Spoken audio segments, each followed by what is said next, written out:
We are live, and Michael Odewale's camera's off. What a time to be alive! Give me a minute. I'll do the Keep talking. intro. I'll do the intro. Welcome to Doing Bits, the show where me and normally Eshaan Akbar get our favorite comedians from around the world to come on and chat through lockdown life, comedy, and maybe some new material ideas. Eshaan has the builders in fixing his kitchen, and they've decided to turn off all the electricity. So he might join in the middle, but he might not. So we're rolling like this for now because we already had one postponed moment with Michael where none of the internet was working, and then I accidentally left the stream running when Michael left. So me and Eshaan just had a private conversation on YouTube live for half an hour. I didn't know that. There's like 16 people watching, and I was like, did we say anything bad? But this is Doing Bits. If you're new to the show, we get our favorite comedians around the world to chat a little bit about lockdown, a little bit about new material, and a disclaimer at the start that sometimes, if you don't know the process of comedians, sometimes if we're working on new material, some of the ideas might be a little bit underformed, a little bit clunky. Some of them might even be a little bit offensive because we like to talk about the big issues in the world, and to try and make them funny is a risky business. So we'll try and work out what we're doing in terms of material and try and find the funny, essentially. Don't cancel me. Don't please don't cancel me. Please. We'll kick off our guest this week. My guest this week is Michael Odewale. He's a fantastic comedian who I've known from very early on in stand up. He did my gig like when I had only just started doing stand up, really. Oh, was that when you just started? Yeah, up in beneath the kebab shop when I used to run that show. What a fucking show. So Michael, what do you miss about live stand up? Well, talking of like writing new ideas, there's that feeling where you feel like you got a hit, and then that excitement of like, I'm gonna go try this the next day, and then it is a hit, or it isn't. But I just miss that feeling of like the energy from writing something that you feel like this is it, and then not getting to try it straight away. Yeah. So that is quite a sad feeling. For sure. Have you found like it's a weird? Because when I had no shows on, I was like, I would maybe come up with a few premises, but I just had no motivation to like develop them or even add a fucking punchline, because I was just like, well, when am I gonna do this? Have you found it like weird to be like motivated or not? Do you know in that March-April period where we didn't really fully know what was happening, it's hard to write a joke about the world because I don't even know what it's going to look like on the other side. But I feel like during this period, it's been a bit easier to kind of see where things are. Yeah. So it's been a bit easier to kind of write about kind of what's happening. Now I kind of have a bit of stability and foundation again. Well, I think I was chatting about this recently and it's kind of a weird link where I was talking about like times in my life when I've been quite like depressed and like when I was like drinking a lot maybe, and I was talking to my girlfriend about it, and I was like, there is actually like a peacefulness to just, even though it's super negative, just knowing where you stand with the world. Like no matter whether it's good or bad, it's almost better than not knowing and not knowing where you fit in. Like at the time I was like, well, I know I feel like shit and I know I'm gonna drink a lot every day. Yeah. So like I'll just do that and it's okay. There's a comfort in that, yeah. 100%. So it's that feeling now. It's like even if there were just like no gigs till 2021, I feel like we would almost be like, okay. But it's the no gigs till we don't know yet is fucking. Yeah.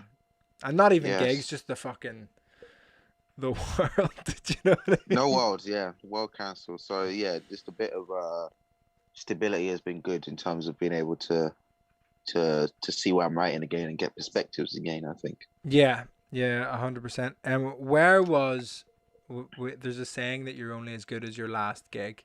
So where was your last gig before lockdown? I think it was in Bristol, March 15th.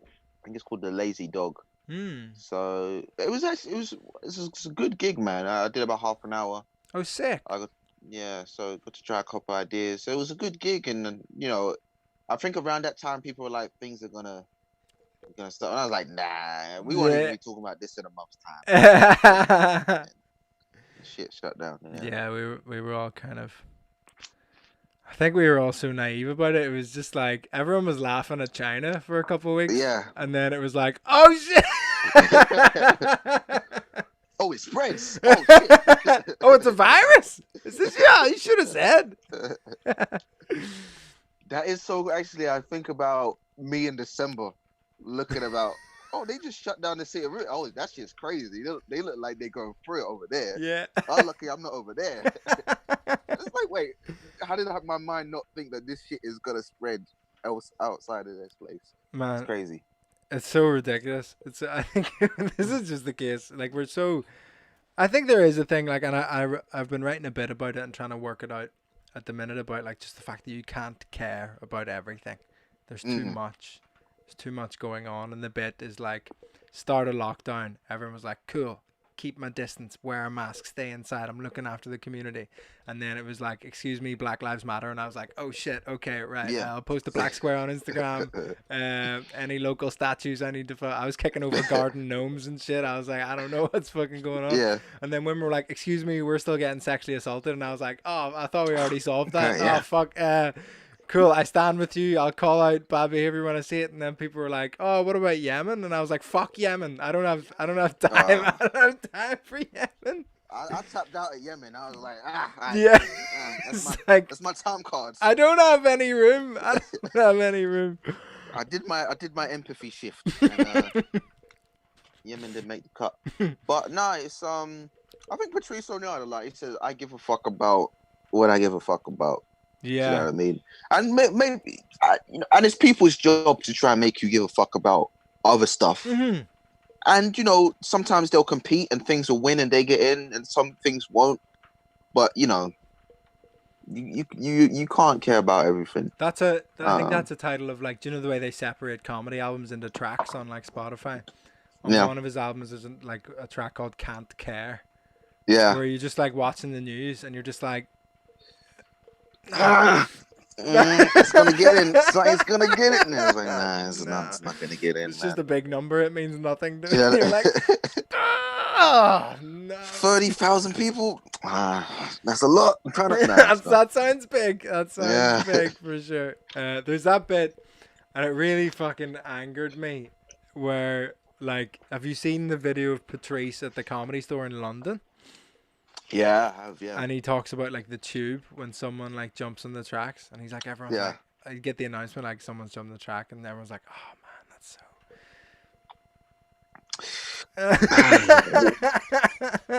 And I was like, no way can you come to London and write the best tube joke? Like, fuck you. Do you know what I mean? It's true, though, It's man. just Fucking hell, Patrice. infuriating. So, what is your normal process of writing and testing material? So good. I guess it's like any sort of seed that it grows for a while, then it dies. I'm not describing. I don't plant stuff often, so I'm describing the process wrong. But I let it grow, I let it die, I let it regrow. I write and then I don't write and then I write again. Basically, do you know what I mean? But in terms of where do I get inspiration from? I guess in terms of a lot of things that are social issues, racial and stuff. I'll see something there, and that's where I sort of gravitate most in terms of finding angles.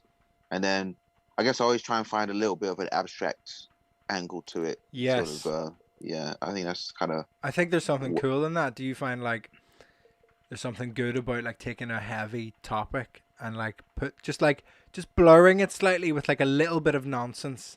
Yeah. Just lets you approach it in like a nicer way. Yeah, just find a way of like, because a lot of people they try and come at it from the center. I might sneak through the side door. That's the way to do it, man. I think there. People are like George Carlin. He just tells you the thing, and you're like, Yeah, oh my just like, god, whoa, it's a yeah. bit fucking abrasive. Yeah, I tried to get into Carlin. I'm not yet have Nah, resonated with I'm the that or same, man. Hicks. I'm the same. Um, Same, and it's like it's difficult when everyone tells you that those are the fucking guys, and I'm yeah. like, oh, but maybe like, and there's an interesting thing I think because we're like a bit younger. It's like I think those Mm, are the guys for the 30-year-olds and the 40-year-olds because that was the generation above them where they kind of.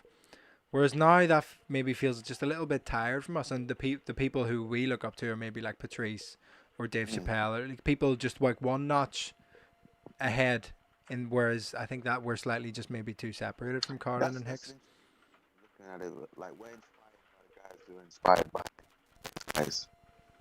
In terms of like Yeah, Chris Rock and probably a lot of those guys there, they probably looked at the way Carlin and whatnot broke down issues, and they found their way of doing it. And now I look at these guys like Chris Rock and that, and I try and find my own way of doing what they did.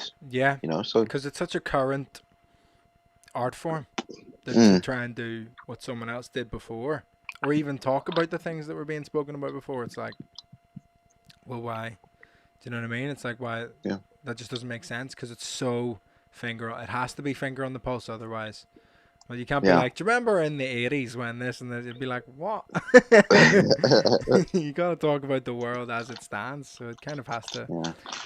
But I think the reason I come at it pretty abstract is because I very rarely have strong opinions on anything, Mm. but I'm just kind of curious about stuff. So I just come at it from a place of just curiosity Yes. or, yeah. So that's just, and I find it, so I just try and find an abstract angle, I guess, if I was to try and define myself.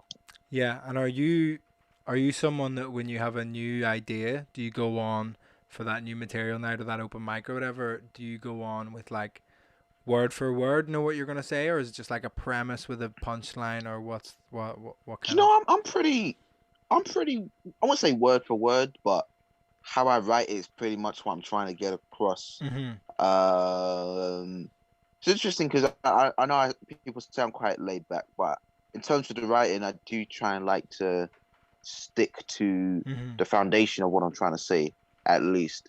And then as I'll get on, I might get looser. But I'll probably start off more strict at the beginning and then perhaps get looser as I go on. Yeah. Yeah, it's interesting. You're one of the first people we've had on here that said like they kind of write fairly strictly for that new idea. Like the majority of people have said I kind of write on stage a bit. Do you ever find you get Nah, ideas I don't on? do that No. shit. That sounds cool. I don't do that shit. I like the idea of it. Oh yeah, it's like jazz. I just go on and I just feel the beat. No, man, it's like I Yeah. go on with my lyrics. Do you know what I mean? Because some rappers, I always compare comedy and rap. Some people are like Jay-Z, just off the dome, Yes. and some people are like Kendrick. They can freestyle, but they're very good at writing, and Yeah. that's where their strength lies. Yeah, so I think I'm more on the writing side. Yeah. I kind of flip between because I started emceeing, so Hmm. I did so much of like crowd work at first. I really didn't have any material when I started, so I was just like fucking.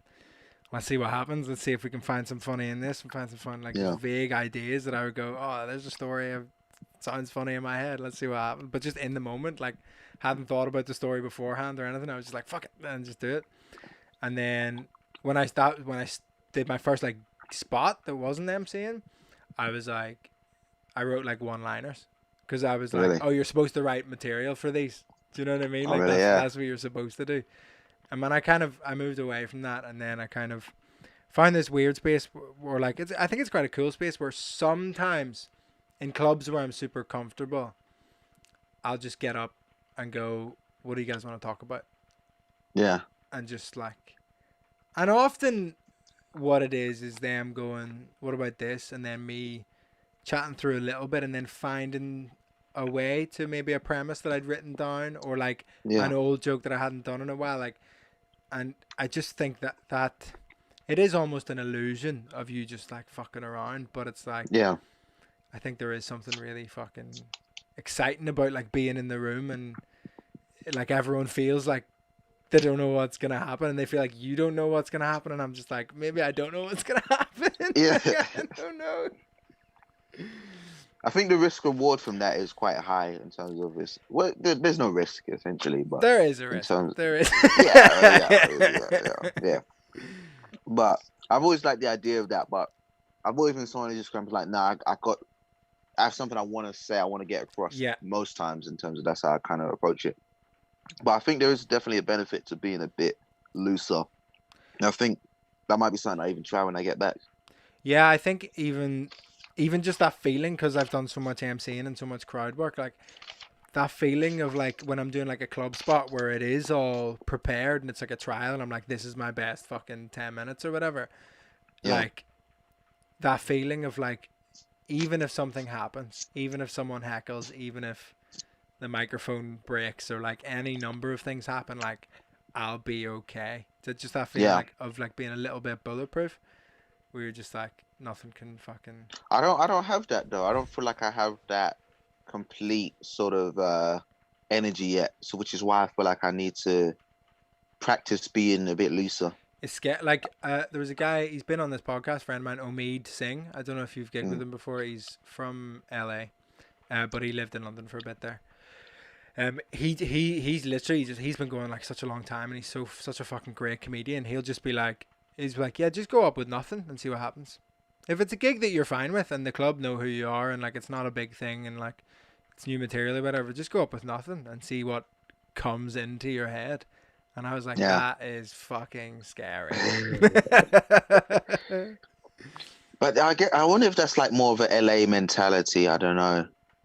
I don't know, like in terms of like an obligation to the audience or Yes, I think the English club circuit particularly is like they've paid their money, they've got dressed up, they've got a babysitter. People always talk about babysitters, like that's all, it's always mentioned. It's like people got babysitters for this, and you're like, okay, so what? But there is this thing of like you got to be fucking funny. But I mean, like a fucking Tuesday to 20 people in yeah, South no, Ken. I Like get that. I'm happy to just get up and go. What do you guys want to? What do you guys want from me? I don't. Let's feel it out. You know what I mean? Yeah, And it is it's exciting. finding that mix between those two mentalities is something I'm Yeah, still man. working towards. You gotta. I think there's. I remember I was on a gig once at the. Have you ever done the Poodle Club? Yeah, Yeah, yeah, yeah, I yeah. like It's that a one. nice club. And one of the comedians was saying like, oh, before I go on stage, like maybe if I'm in the second section, like during the first section, I'll just look at the backs of all the audience's heads and be like, I love you, I love you, I love you, I love you. And I was like, I am the exact opposite of that. On some level, on every gig, I have like a disdain for the audience. Yeah, I'm just like, fuck you guys. Like, absolutely yeah. fuck you guys. Well, I used to go in with a chip on my shoulder quite a lot of the time in terms of like, especially being maybe like the only black guy on the bill. It's Yeah. like they Yeah, don't, especially being young as well. They're like they don't think I'm gonna give you yeah. something. I'm gonna show you I can do something, sort of thing. And they just came out for a good time. They didn't know, Yes, they have but like, no, they have nothing against you. I kind of, there's a lot of that imagined stuff. I'm always like, oh, they're just trying to work out what my accent is. So I feel yeah, obliged to be like, I'm from Belfast as soon as I get on stage. yeah, Um, but yeah, what's your experience of that kind of like like how much you think the audience like kind of judges you as soon as you, because they obviously do as soon as you walk on. Like yeah, we're not fucking famous. Do you know what I mean? I yeah, think that's such a I think it's an exciting thing that maybe when you do get famous, you start to miss that anonymity of walking on stage and yeah, no one knowing anything about you. Because there's something cool about that. It's just walking on and being like, I don't know yeah. you, you don't know me. What's gonna happen?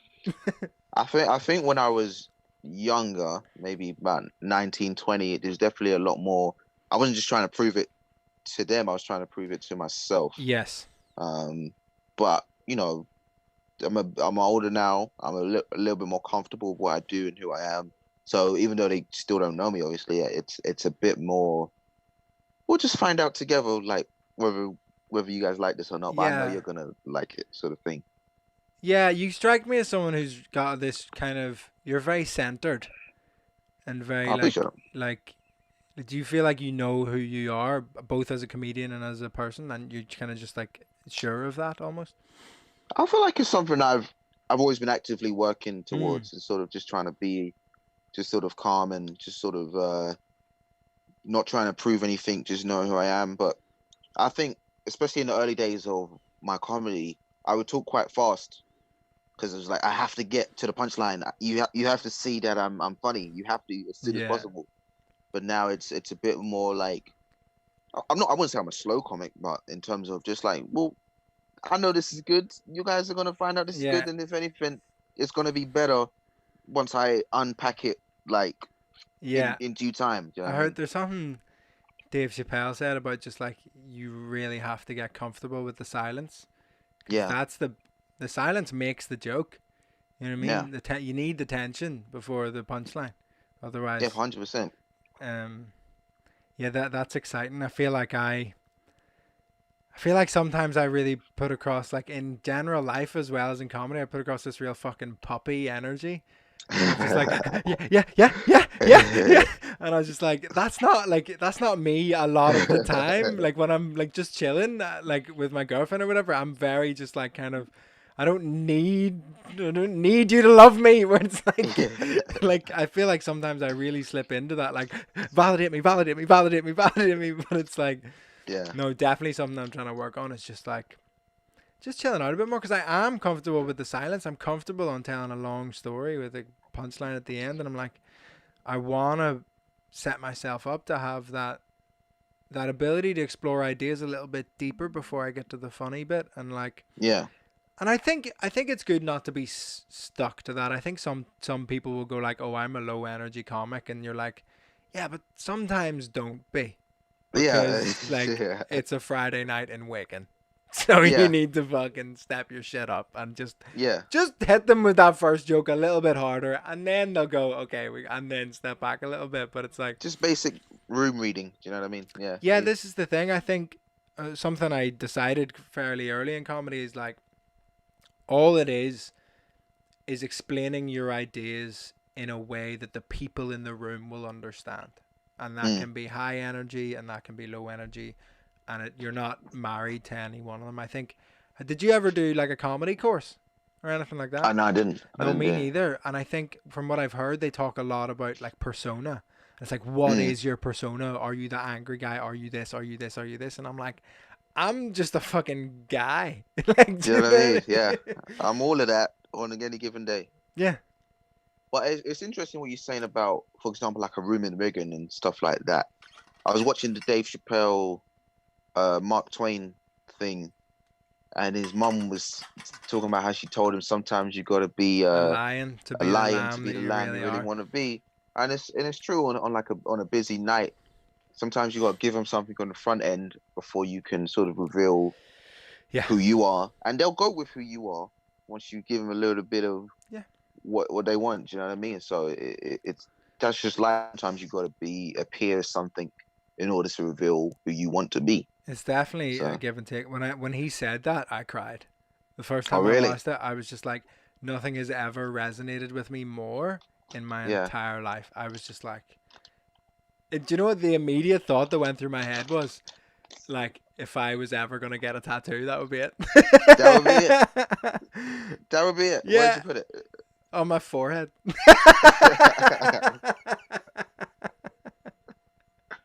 But it is such a thing though in terms of like, freedom, being Yeah, yourself. That is something that you have to fight for yeah. in this world in terms of fight for your space to be you. Because people make freedom and being yourself as something that sounds natural or easy. It's not. You got to fight for that space sometimes in You this got to world. carve it out for Yeah, yourself for for sure. sure. And I think that I've just been like, this is just an idea that's been in my head for the last couple of days with like the Kanye stuff at the minute, Mm, where a lot of people are like making fun of him or like any mm, of that stuff, and like obviously he's not, the stuff he's doing is not fucking clever. Some of the stuff he's saying isn't fucking clever, but mm. I think like Dave Chappelle spoke about it a lot, and like someone who you mentioned, Kendrick Lamar, spoke about it, did a fucking whole album called To Pimp a Butterfly, and it's like, Mm. what drives a person who's so clever and so talented and without a doubt a creative genius? What drives them to have those kind of issues and those kind of thoughts Mm. and do those kind of things? And I think like I don't know if you saw it. Literally just got posted recently. Dave Chappelle flew out to see him, Oh, really? I didn't to know see that. Kanye, and was just like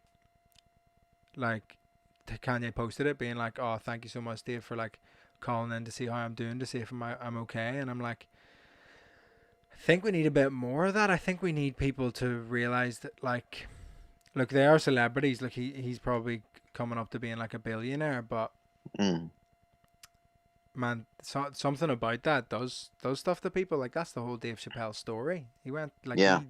he was like, I need to go, and then everyone calls you crazy, whether you are or not. Yeah. Yeah. The con. Yeah. I don't know if it's to do with the. I think he has bipolar or something, and to have that in the public, and then even to have have a manic episode like that, and then imagine the come down where you're seeing all the things you've put out into the public. That's got to be a And sobering moment in itself, you know?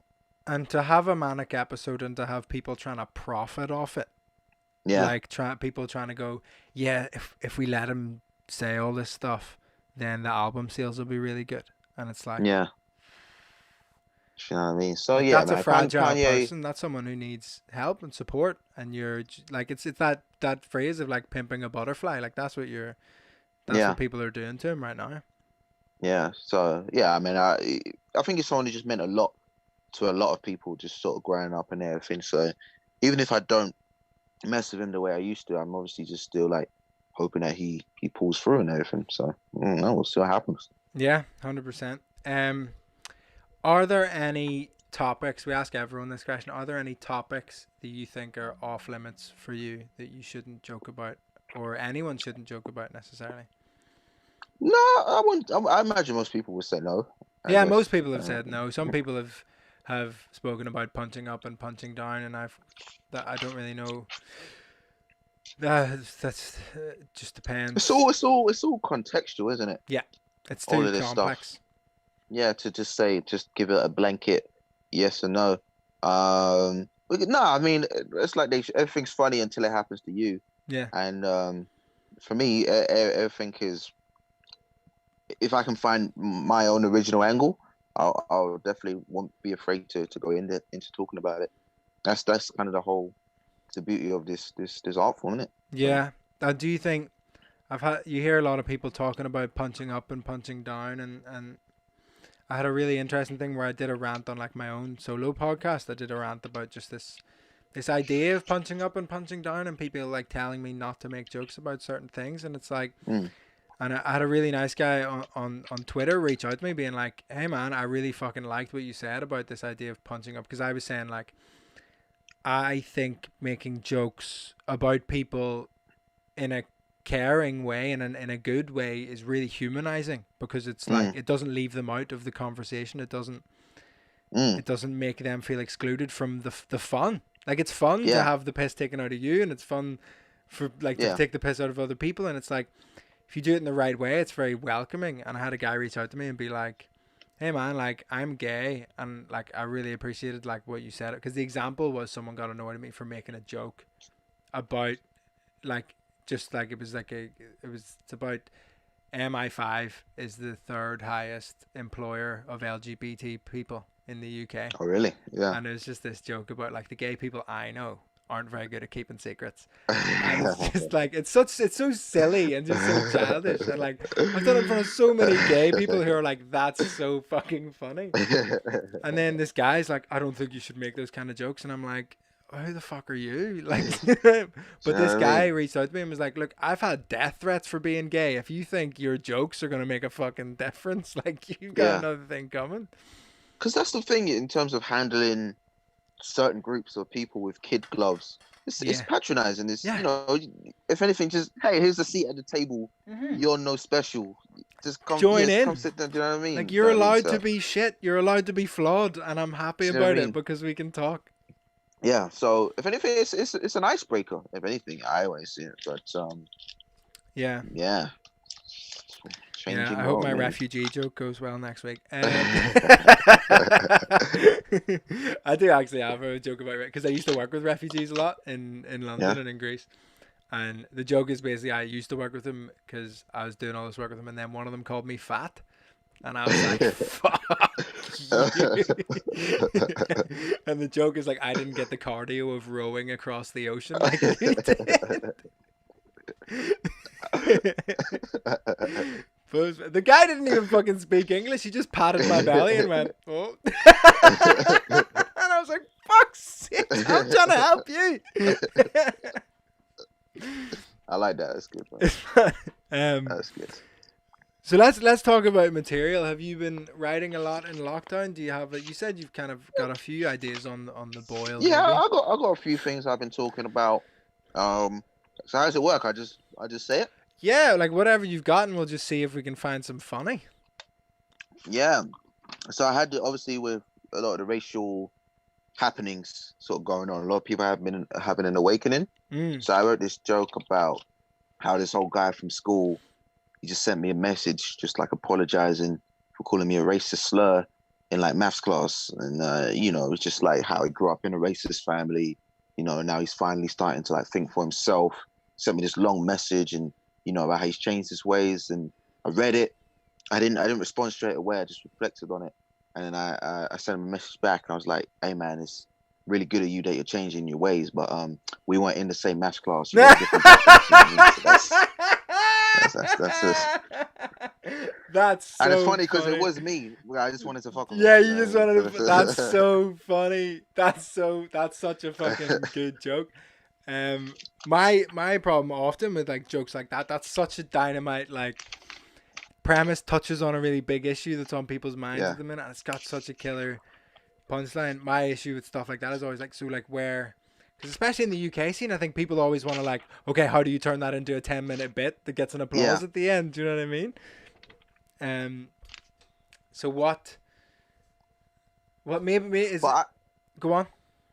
I was going to use it as just an introduction into talking about Yeah. the racial stuff, just in general, in terms about just going to protests and things like that. I mean, I did a show last year kind of about that Yeah. whole thing about not feeling sort of politically active enough. So this whole thing has kind of been interesting for me to, Mm. because this has been an opportunity, and it's like, well, have I taken it fully, sort of thing, Yeah, you I've know? had I've had a few like black friends of mine, but like seeing all this stuff online of saying like why people need to be more active, and they're just like, oh fuck, maybe I should be more active. Do you know what I mean? I was like, oh man, I didn't even want to go. I can't be telling people to go. Do you know what I mean?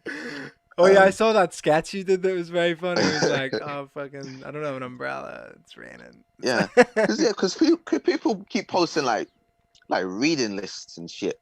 I'm like, man, should I be reading this stuff? I didn't know I had to do revision and shit. Yeah. Like, it's interesting times, man. But there is Um, this, it's this weird thing that like what we were talking about it, where it's like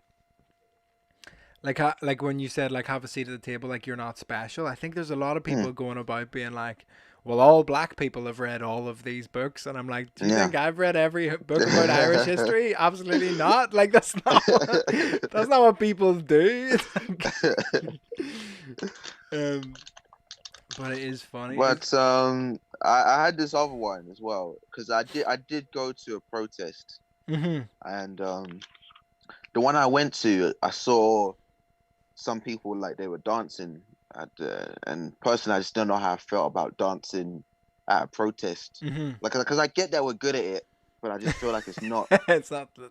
it's not the right time. We need to focus on the message at hand, you know.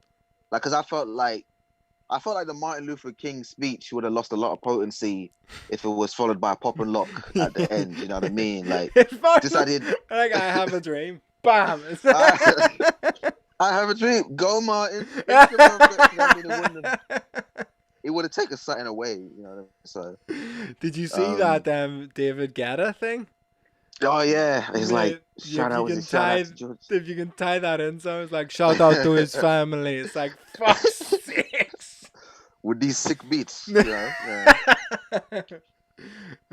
What we need is more unity and more bass.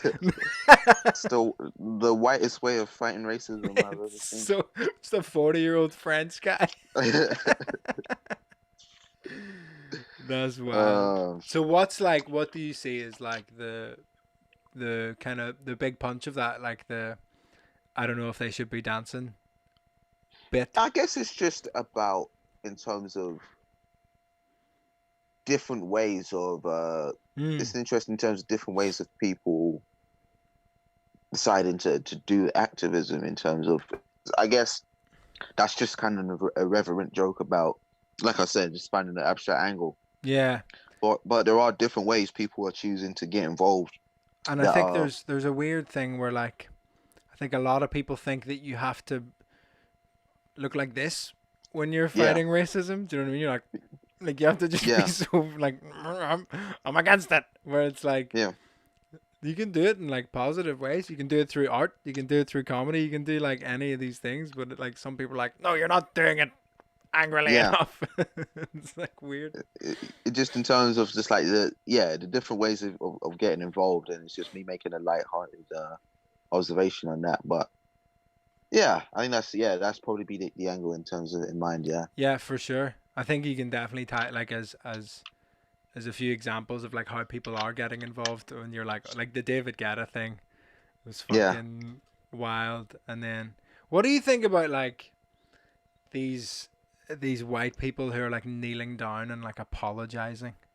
Do you know? Because that's the thing in terms of like, because I thought it's interesting that black people ask for institutional change, right? And feels like we've been getting everything but that. Yeah. I remember they canceled the episode of Faulty Towers, and like we're like, we just said stop killing black people with police, and you were like, okay, this 40 Towers episode needs to go. It's like, how does that? Where's the And you're correlation? like, You black know people what don't even watch that I mean? show. Like, We what? didn't even know. They didn't affect us. You're just If like anything, there's that's making it harder for us by because ca- now there's some 60-year by olds. canceling these shows, you're just like showing us more racism that we hadn't seen before. You're exposing us more. You know what I mean? That 30-minute period was white people's time to just watch that and not be racist outside, while we Yeah. just like robbed them of everything. No, they're fucking angry about it. I had a joke that I was working on about like, and I'm gonna try it on Thursday because I forgot to do it last week at my garden show where it's about like the like people who the thing I hate that makes me so angry in the world is people who I agree with arguing the point which with I agree in a fucking stupid way because I'm Yeah, just like you're fucking ruining it for everyone. I want to Like be on this side, so making it hard. there's like there was one I saw where they were talking about people. It was like one of the there was all those memes being like, this is why you shouldn't say all lives matter because like you Yeah. shouldn't whatever. And somebody was like, saying save the whales doesn't mean fuck all other fish. And I was like, whales aren't fish, you fucking dunce. And then I was like, but if I tweet that, then some cunt called River is going to say I'm dehumanizing black people. And it's just like fucking. I just hate that, and it's like, should we be Yeah. making memes? Shouldn't? I don't think that's the good way to do it. Yeah, I mean, because it's quite interesting. Because I saw, in terms of you've seen that meme about obviously the killers of Breonna Taylor, and now So you many have memes about mm, like all but of them.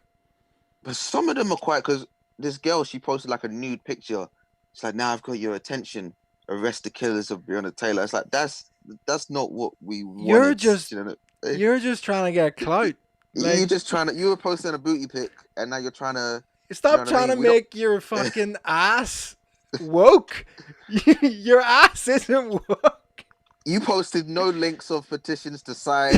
It's like I was just. The I only clearly link didn't you come on. posted is your fucking OnlyFans. You fucking dickhead. I clearly didn't come on your page for this sort of information. You know what I mean? So I don't know what you wanted me to do specifically. But there was that incredible woman, the naked philanthropist, who No, I don't know that. so it was when Extinction Rebellion was Mhm. the hot topic, literally, and she said like anyone who donates $10 to whatever the fund was, I'll send them a nude. Wow. Just send me the confirmation of you like donating this thing, and she raised like £500,000. Like Wow. she's super hot to me. Like she's super. Really? Yeah. She's got the How, #1 OnlyFans in the world now. how does she make sure like someone didn't just take the nude and put it to the public? I don't know. I think there's just like a shared understanding. I guess it's just like just a trust. Yeah, intellectual property rights. Yeah, it's like I think if I paid for a nude, I wouldn't share it. Yeah, you're like, I earned this. I work. Yeah, This is so like an it's hour's wages. buy your own. Do you know what I mean? But what else have I got in my this one? I just a random joke in terms of I noticed there's some rappers and they'll do that thing where they're like, "Yo, my teacher said I was never gonna make it," and then in the next line they'll be like, "I was selling drugs and shooting people." I'm like, yeah, that's why she said you were never gonna make it. You know that, right? That's she was completely in her rights to do her job in saying that. You know what Yeah, I mean? It's just, yeah, that's you were fucking. showing no potential whatsoever. You were on the wrong path, sir. You were She on was the. doing a great job. She was trying her best, but look, sometimes you have to focus on the other kids and let you. She meant make it to tomorrow. She didn't mean on the test. You know what I mean? She. You're never gonna amount to alive tomorrow. So Did you have yeah. a what was your like school experience?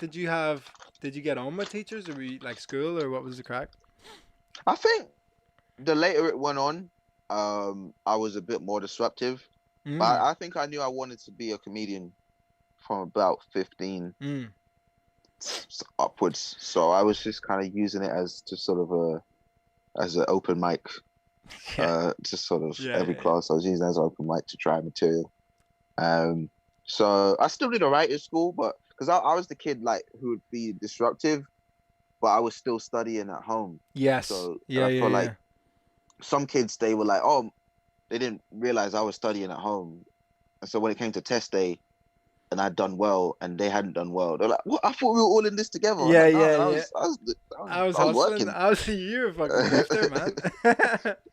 I have a mate of mine, fucking mad intelligent guy from Glasgow, Luke, and he was like, literally at the start of like the equivalent of the Scottish A levels, he was like, they gave him the textbooks out for all of his subjects, Mm. and he was like, so this is everything that could come up in the test, and they were like, yeah, and he was like, just put it in his bag, and then just because he just knew 3 weeks before he could just learn it because he's just so fucking smart. So he just did nothing for the whole year.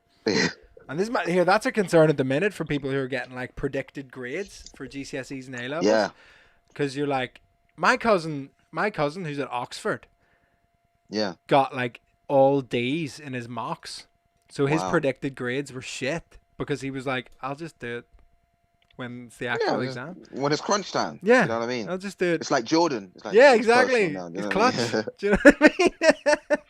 So it's like, yeah, I think that these kids were getting fucked over, being Yeah, like, I would have been fucked for sure.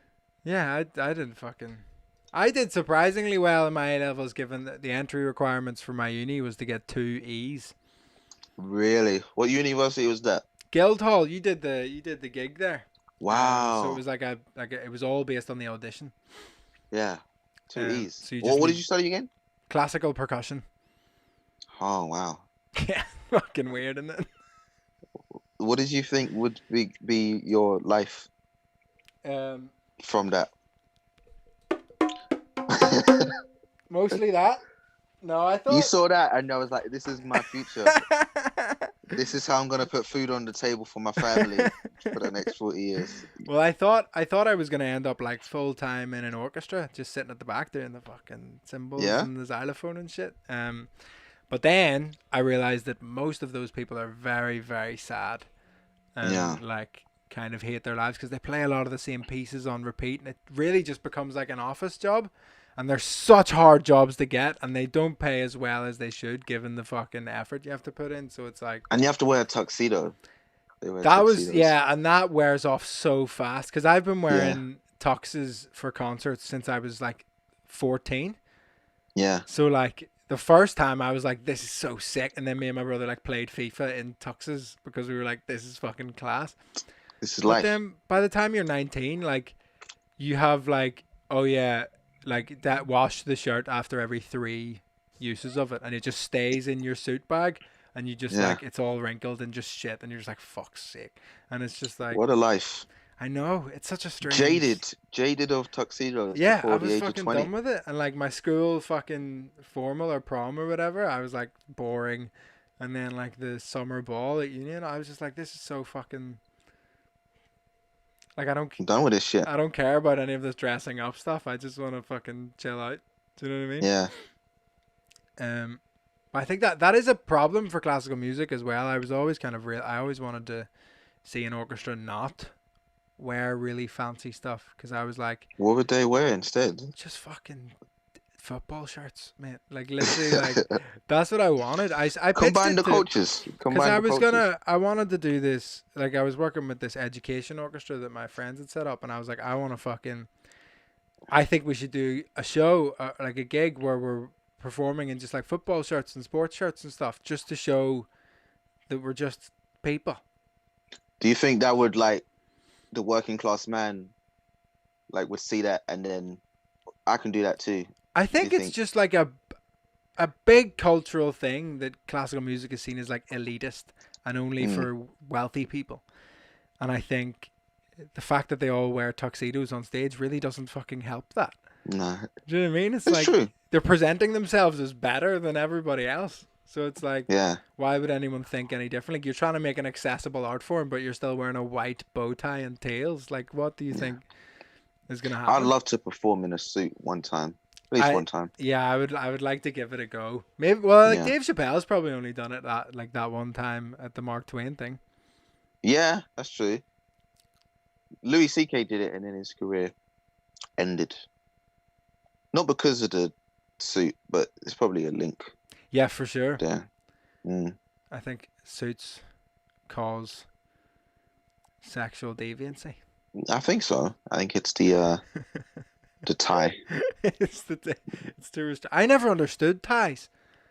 Like I think I tried this as a premise once, but it really didn't work because I couldn't explain it well Do enough. you just drop that premise and then just I was just like, they let don't it make sit? sense. Like, why do we have them? They don't do anything. What do they add? What do they add? Nothing. They're What? entirely decorative. It's just Well then, it's just a weird shaped scarf.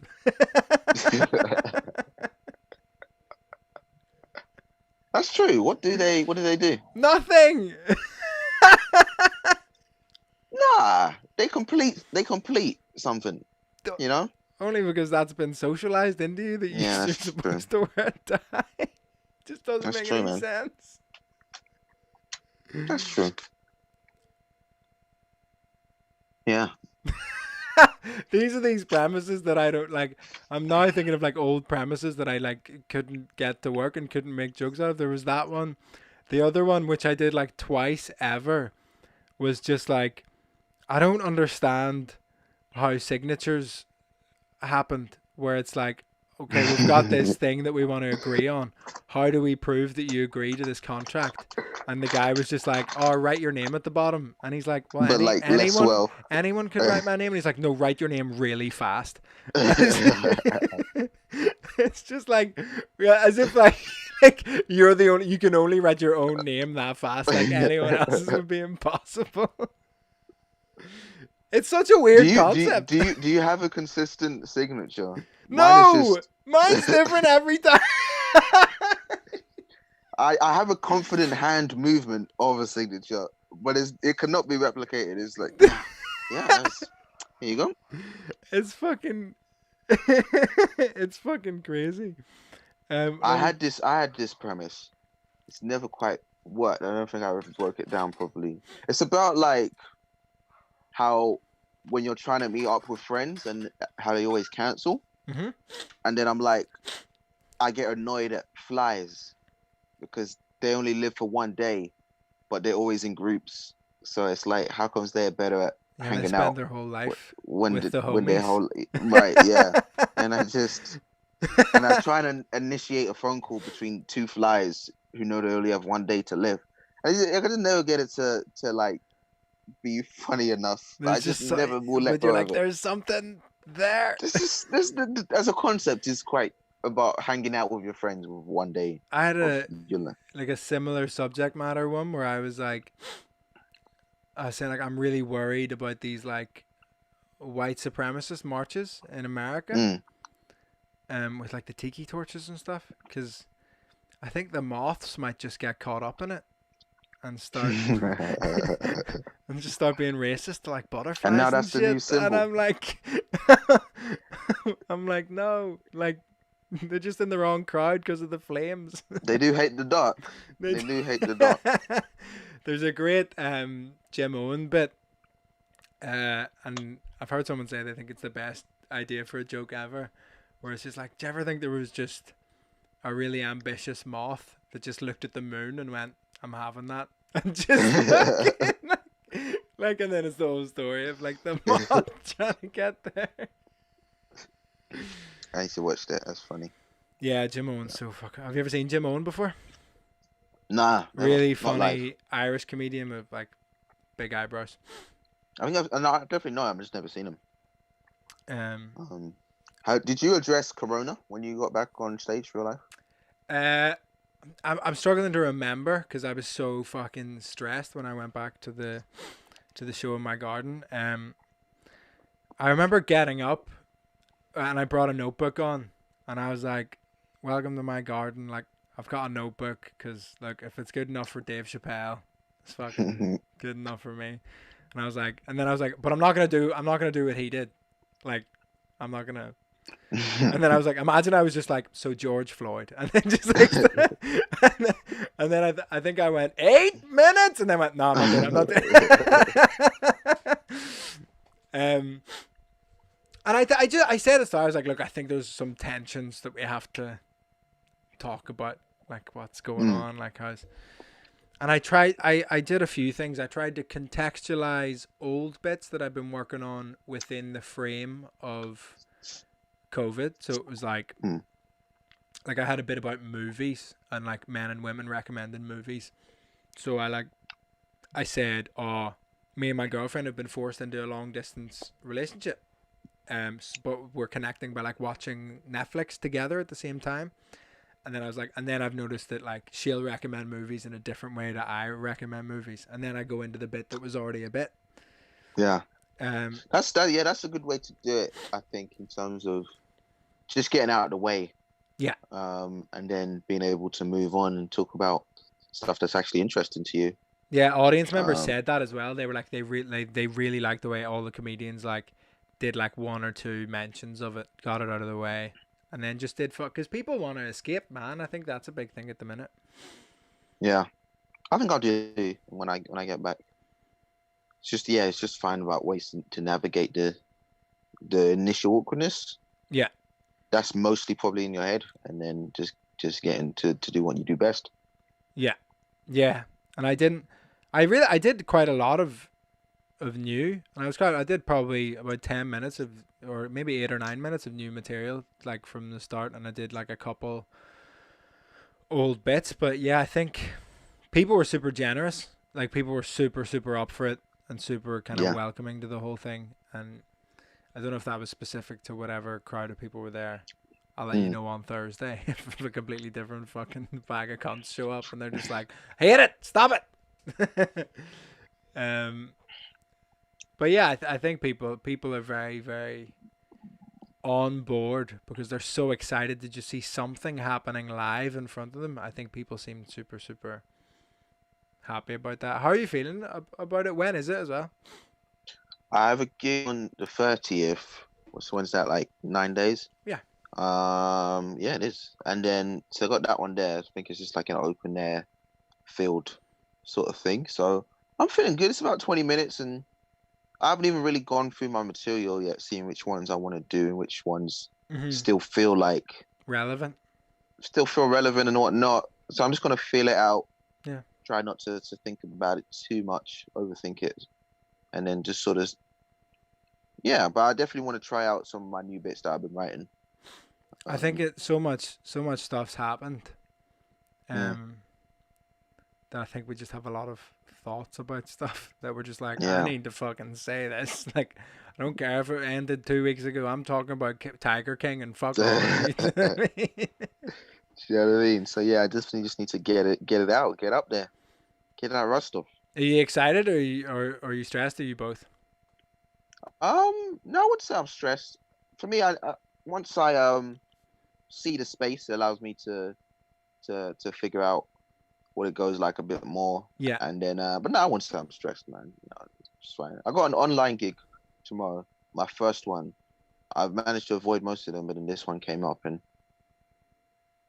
they offered money, so I took it. So then, you know what I mean. Respect it. So that one, I probably a bit more like, I was quite proud of my record of avoiding them. And then I did zero.